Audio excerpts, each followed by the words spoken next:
When I look back now, it almost feels like a story that happened to someone else. The girl I was back then, quiet, patient, believing love could fix anything, seems like a distant stranger. My name is Lydia Grace, and once I thought my life was perfectly planned.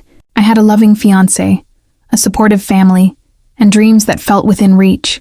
I didn't know that betrayal can sometimes arrive in the softest tone, spoken by the ones you trust most. If you've ever been blindsided by love, you'll understand what it feels like when the floor disappears beneath your feet. And if you haven't, well, I hope my story reminds you to listen to what silence tries to tell you. Before we begin, don't forget to like, comment, and subscribe for more calm, real-life stories that remind us we can rise from anything. It all started one winter morning when I noticed subtle changes in Ethan, my fiancé of 3 years. His laughter felt thinner, his eyes restless.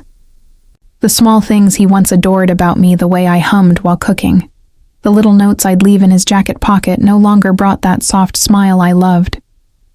I tried to ignore it. I told myself maybe he was just stressed with work, but deep down, a quiet dread had started whispering inside me. Then there was Sophia, my younger sister. She had always been the vibrant one, full of charm and mischief. Where I was reserved, she was bold. Growing up, I often felt like the shadow beside her light. Still, I loved her dearly. She was my best friend, my confidant, my mirror in so many ways. I never thought she'd be the reason I'd learn what true heartbreak felt like. It began with glances fleeting, almost innocent. Ethan would linger on her words longer than necessary. She'd laugh a little too brightly when he was around. I noticed, but I didn't want to see. I didn't want to be that woman, jealous, paranoid, insecure. So I swallowed my doubts and smiled through dinners, family gatherings, and shared moments that now feel like carefully staged lies. Then came the night that shattered everything. It was a few weeks before our wedding. My mother had organized a small family dinner to celebrate.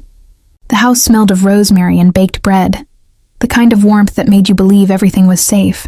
I went upstairs to fetch a gift I'd bought for Ethan, an engraved watch with the words, "Forever starts here." As I opened the bedroom door, laughter floated in his voice and hers. At first, I smiled, thinking maybe they were teasing each other, as they sometimes did. But then I heard the words that froze me in place. "Does she suspect anything?" Sophia asked softly. Ethan's answer came like a knife, quiet but cruel. "No, she's too trusting. It's better this way for now." For a moment, I couldn't breathe. My heart raced, my hands trembled, and I dropped the box. The metallic sound startled them, and when they turned, guilt painted both their faces. In that instant, every illusion I'd built came crashing down. I didn't scream. I didn't cry. I simply walked out past their shocked expressions, down the stairs, through the cold night air. The stars blurred above me as I drove away with shaking hands. I left my engagement ring on the table, right beside the dinner that was meant to celebrate our future. The days that followed were a haze of disbelief. My mother tried to mediate, insisting, "Lydia, families make mistakes, but betrayal isn't a mistake, it's a choice." And both of them had chosen against me. I moved into a small apartment across town, where silence became my only company. I couldn't eat, couldn't sleep.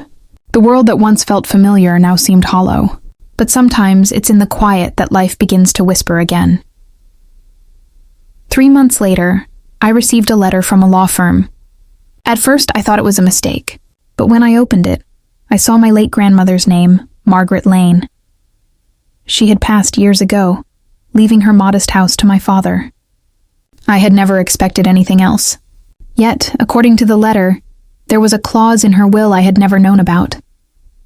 It stated that upon my 30th birthday, I was to inherit a locked account. She'd created money she'd earned through a business she ran quietly for years.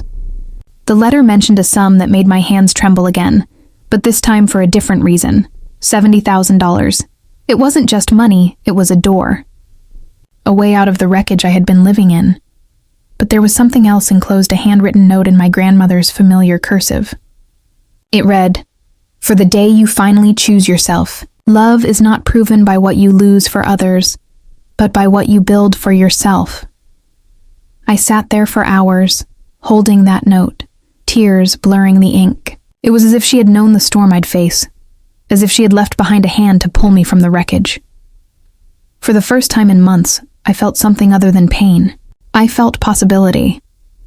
I used part of the inheritance to travel to get away from the familiar streets that still whispered his name. I spent weeks in quiet towns, breathing in air that wasn't heavy with memory. Slowly, I started to rediscover the woman I had lost, the one who loved books, painting, late-night walks under streetlights. But healing isn't linear.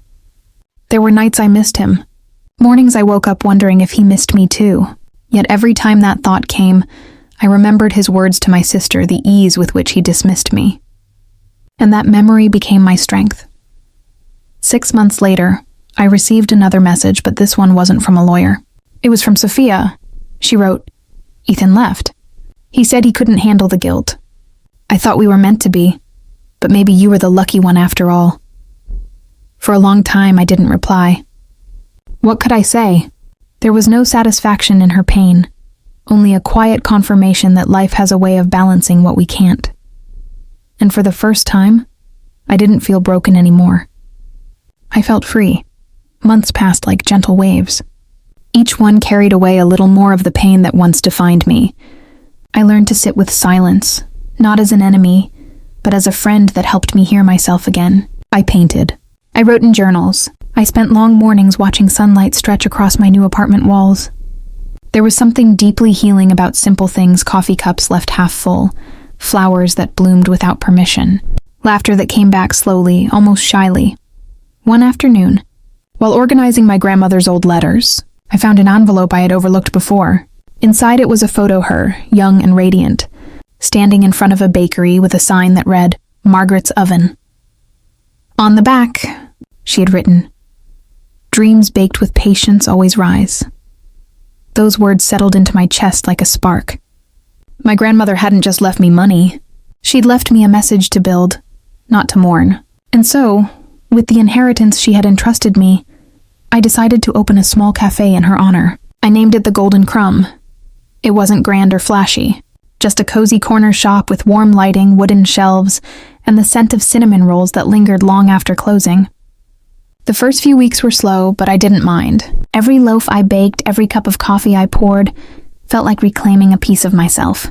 I wasn't just surviving anymore, I was creating. Then one rainy afternoon, as I wiped down the counter, a familiar figure appeared through the misted glass door.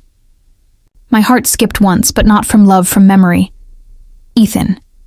He looked thinner, older somehow. Regret clung to him like a heavy coat. For a moment, he just stood there, unsure if he should come in. When he finally did, he offered a hesitant smile. "Lydia," he began softly, "I heard about your cafe. It's beautiful." "Thank you," I replied, my voice calm. I didn't ask how he'd found me. I didn't need to. He fidgeted with his hands, searching for words. I was stupid. What I did, it destroyed everything good in my life.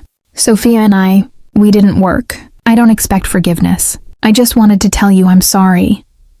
There was a time when those words would have broken me open again, when I might have cried or begged for explanations. But now I just felt peace.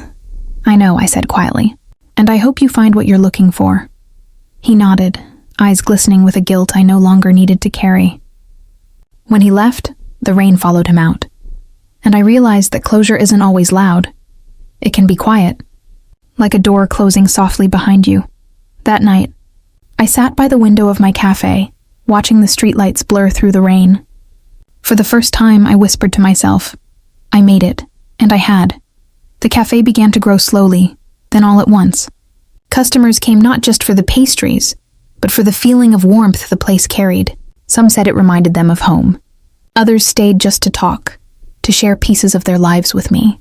It became a sanctuary not only for me, but for strangers seeking comfort in small kindnesses.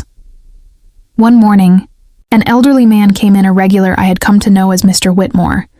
He placed his cup down and said, "You know, Lydia, your grandmother used to make bread that could make a man believe in miracles."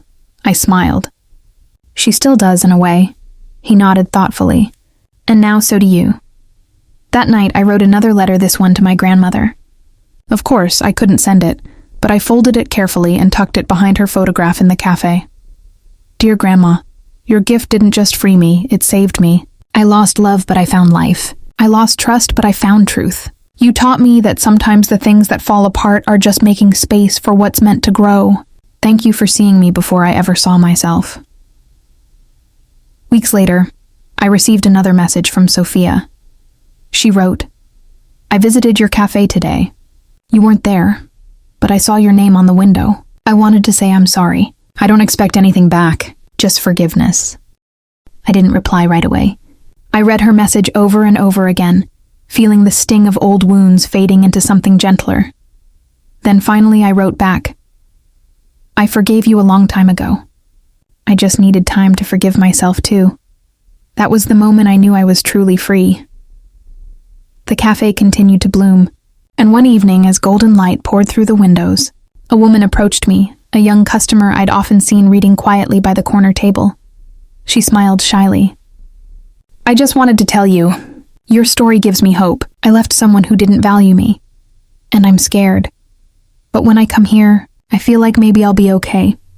I looked at her and said softly, you already are. Because that's the truth I had learned, the kind of freedom that lasts isn't bought or given. It's built, slowly, from every heartbreak, every tear, every new sunrise you decide to greet anyway. As the days turned into years, the Golden Crumb became more than a cafe, it became a symbol. A place where broken hearts came to heal quietly over coffee and cinnamon. Where love wasn't about promises whispered too soon, but about presence, the kind that stays. Sometimes when I close up at night, I still whisper a thank you into the stillness to my grandmother, to the pain that shaped me, and to the woman I became because of it. My story began with betrayal, but it didn't end there. It ended with freedom, peace, and a new kind of love, the one I finally found for myself. So if you're listening to this, and you've ever been broken by someone you trusted, remember sometimes life has to take away what isn't meant for you, so you can see the beauty of what is. And one day, like me, you'll realize you never lost. You simply began again. Thank you for listening. If this story touched your heart, don't forget to like, comment, and subscribe for more calm, emotional stories about love, loss, and rediscovery. Because sometimes, the quietest voices carry the strongest truths.